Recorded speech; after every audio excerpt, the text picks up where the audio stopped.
राधा जी एक आम मध्यम वर्गीय परिवार की मुखिया थी। वे अपने बेटे शुभम और बहू मनीषा के साथ रहती थी। एक बेटी सीमा थी जो कि शादी के बाद अमेरिका में बस गई थी। राधा जी के पति को मृत्यु बहुत पहले ही हो चुकी थी। शुभम और मनीषा की शादी को 5 साल हो गए थे, लेकिन अब तक उनकी कोई संतान नहीं थी। राधा जी की बहू मनीषा भी जॉब करती थी, जो कि राधा जी को बिल्कुल भी नहीं सुहाता था। वे जल्द से जल्द दादी बनना चाहती थी, लेकिन मनीषा और शुभम यह अच्छी तरह से जानते थे कि अभी मनीषा का जॉब कितना ज़रूरी था। राधा जी अपने बेटे शुभम से इस बारे में बात करती तो शुभम किसी न किसी बहाने से बात को टाल देता था। इसलिए वे मनीषा को ही परेशान करने के बहाने ढूंढती रहती थी, ताकि वह अपनी जॉब छोड़ दे। और कोरोना काल में तो मानो उनके मन की मुराद ही पूरी हो गई थी। हालांकि वे दिल की बुरी नहीं थी, लेकिन पोते की चाह में वे ना चाहते हुए भी ऐसा कर जाती थी। अपनी हमउम्र सहेलियों को दादी बनते देखकर उनका मन भी दुखी हो जाता था। उस दिन भी घर में ऐसा ही कुछ हुआ। ऑफिस में काम की वजह से मनीषा देर तक सोती रही और राधा जी को अच्छा खासा मौका मिल गया। ये क्या बहू, अभी तक सो रही हो? पता है सुबह के 10 बज रहे हैं। शुभम भी बेचारा कब से उठकर ऑफिस के काम पर लग गया है और तुम हो कि अभी तक सोई पड़ी हो। चलो अब उठकर सबके लिए चाय नाश्ता बना लो। मुझसे कुछ हो नहीं पाता है, वरना मैं तो तुम्हारे भरोसे कभी ना रहती, खुद ही सब कुछ कर लेती।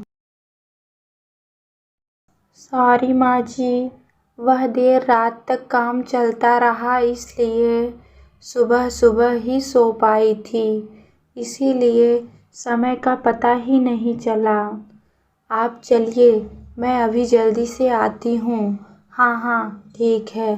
मेरा कुछ नहीं, पर शुभम को देख लो, उसे कुछ चाहिए तो नहीं? कब से उठा है बेचारा।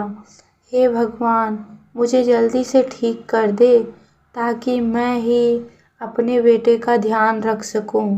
राधा जी ने नाटकीय अंदाज में कहा। राधा जी ने अपनी बहू मनीषा को उठाते हुए कहा। मनीषा ने घड़ी देखी तो वाकई में 10 बज रहे थे। आज उसकी आँख कैसे नहीं खुली। वह जल्दी जल्दी अपने काम निपटाकर हॉल में आई तो शुभम अपने लैपटॉप के साथ ऑफिस के काम कर रहा था। उसने किचन में जाकर चाय नाश्ता बनाया और फिर रात के बर्तन साफ किए और झाड़ू पोछा करके नहाने चली गई। दरअसल कोरोना वायरस की बढ़ती बीमारी की वजह से शहर में पूरी तरह लॉकडाउन किया गया था, इसलिए काम वाली बाई भी नहीं आ रही थी। मनीषा खुद एक इंटरनेशनल कंपनी में काम करती थी। उसका ऑफिस टाइम निश्चित नहीं होता था। अधिकतर उसे रात में देर तक काम करना होता था।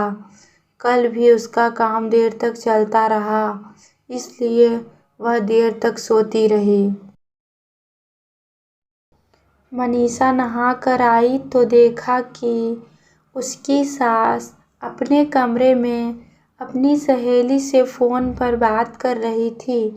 बातचीत में अपना नाम सुनकर मनीषा सास की बात सुनने लगी। अरे शारदा, तुम भी अपनी बहू को ज़्यादा सर पर मत बैठाओ। बहू को ज़्यादा उड़ने देगी तो कल को अपनी नौकरी के चक्कर में वह तुम्हें ही घर की नौकरानी बनाकर छोड़ेगी। मैं तो भाई शुरू से ही मनीषा के नौकरी के खिलाफ थी। अब न करे नौकरी शौक से, पर साथ साथ घर के काम भी करे। मैं तो बदन दर्द का बहाना बनाकर बैठ जाती हूँ, नहीं तो सारे काम का बोझ मेरे सिर पर आ गिरता है। कोई मुफ्त की नौकरानी थोड़ी ही हूँ।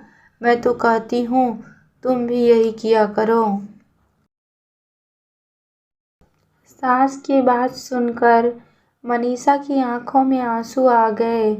वह जिस सास को बीमार समझकर उनकी दिन रात सेवा करती है, उन्हें एक गिलास पानी तक उठाने नहीं देती है। सारा दिन घर का और रात को ऑफिस का काम करके थकान से चूर होकर भी उफ तक नहीं करती, उसका यह फल मिला है उसे। माना वे मेरी नौकरी के खिलाफ हैं, मगर यदि घर की किस्त नहीं होती तो वह कभी कभी नौकरी नहीं करती।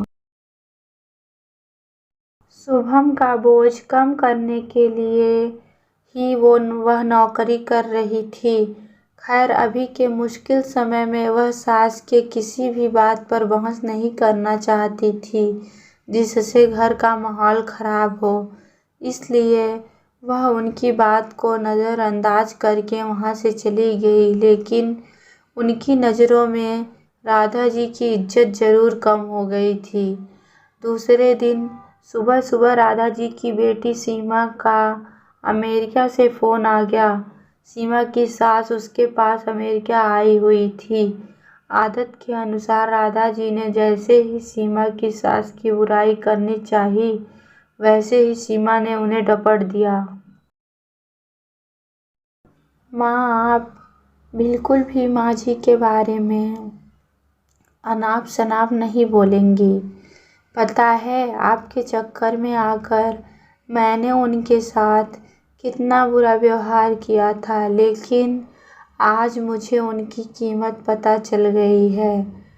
तुम तो उनके यहाँ आने पर भी आने के कितने खिलाफ थी, मगर आज अगर वे यहाँ नहीं होती ना माँ, तो ना जाने हमारा क्या हाल होता। तुम्हें तो पता ही नहीं कि मेरी नौकरी करना कितना ज़रूरी है। कोरोना ने यहाँ भी ऐसा कहर ढाया है कि घर से ही सब करना पड़ रहा है। किट्टू का बेबी केयर सेंटर भी बंद है। मैं और राजेश फुल टाइम बिजी रहते हैं। ऐसे में माँ जी ने अकेले ही किट्टू के साथ साथ पूरे घर का सारा काम संभाला हुआ है। मुझे कुछ भी नहीं करने देती हैं। अगर वे नहीं होती तो माँ हमारा क्या होता, यह सोचकर ही रोंगटे खड़े हो जाते हैं। सच में माँ, वे कोई साधारण महिला नहीं हैं, बल्कि मेरे लिए तो देवी के समान हैं। मेरा इतना अपमान करने के बावजूद। और सीमा रोने लगी। उसने फ़ोन कट कर दिया। सीमा की बात सुनकर राधा जी की आंखें भर आई। उन्हें अपनी भूल का एहसास हो गया था। मनीषा तो वाकई उनका कितना ख्याल रखती है। उनकी कड़वी से कड़वी बात का भी बुरा नहीं मानती है, उल्टे जवाब भी नहीं देती है। वाकई अभी का समय तो एक दूसरे को हौसला देने का है, सारे गिले शिकवे भुलाकर एक दूसरे की मदद करने का है। तो फिर वे स्वार्थ में कैसे अंधी हो गई थी, इतना कैसे गिर गई थी कि ऐसे मुश्किल समय में अपने ही परिवार की सहायता नहीं कर रह सकती। उन्होंने उसी समय मनीषा को बुलाकर उसके सिर पर प्यार से हाथ फेरते हुए कहा, मनीषा, आज से घर के कामों की आधी जिम्मेदारी मेरी रहेगी। मैंने आज तक तुम्हें जो भी कहा और किया उसके लिए सारी। चलो अब तुम जाकर आराम करो, खाना मैं बना लूँगी।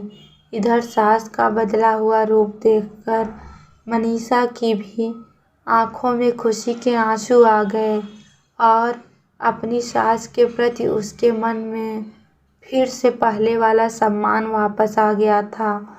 दोस्तों, हमारी कहानी अगर आपको अच्छी लगी हो तो प्लीज़ वीडियो को लाइक, शेयर और चैनल को सब्सक्राइब करें। धन्यवाद।